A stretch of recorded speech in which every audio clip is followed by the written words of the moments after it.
Good morning guys! Ito nga pala si Dalagang Bicolana, ang iyong lingkod sa araw na ito.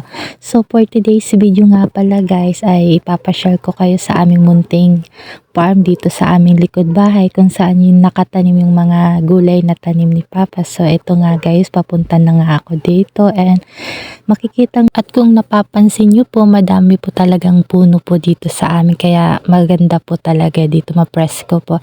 And then meron po pala kami ditong talbos ng kamuting kahoy and may banana din po kaming tanim. Meron din po pala ditong talbos ng kamote kung alam nyo po yan. And iyan po pala yung lawak ng lupain kung saan nakatanim po yung mga gulay po. Talbos ng kamote, kamuting kahoy at marami pa pong ibang gulay po na tanim. Hindi lang po yan. Next time po ipapakita ko po sa inyo yung iba pa pong gulay na tanim po dito. So ayan nga, habang naglalakad nga ako ay nagagandahan po talaga ako sa background ko kasi halos lahat po green na nakikita niya. Pinapapalibutan po talaga ako ng gulay at nyog po. So habang naglalakad nga ako is napansin ko nga po pala itong bagong tanim dito ng talbos ng kamote. Ayan po.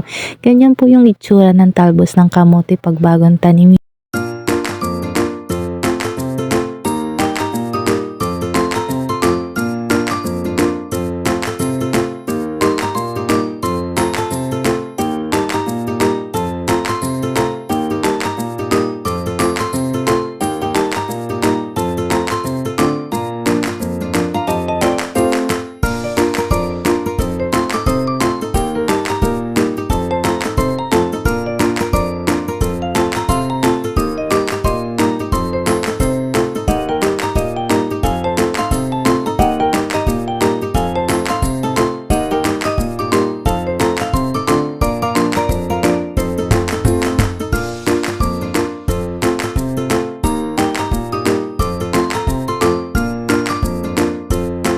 Hanggang dito na lang mga kapikulana. See you in my next vlog. Thank you po.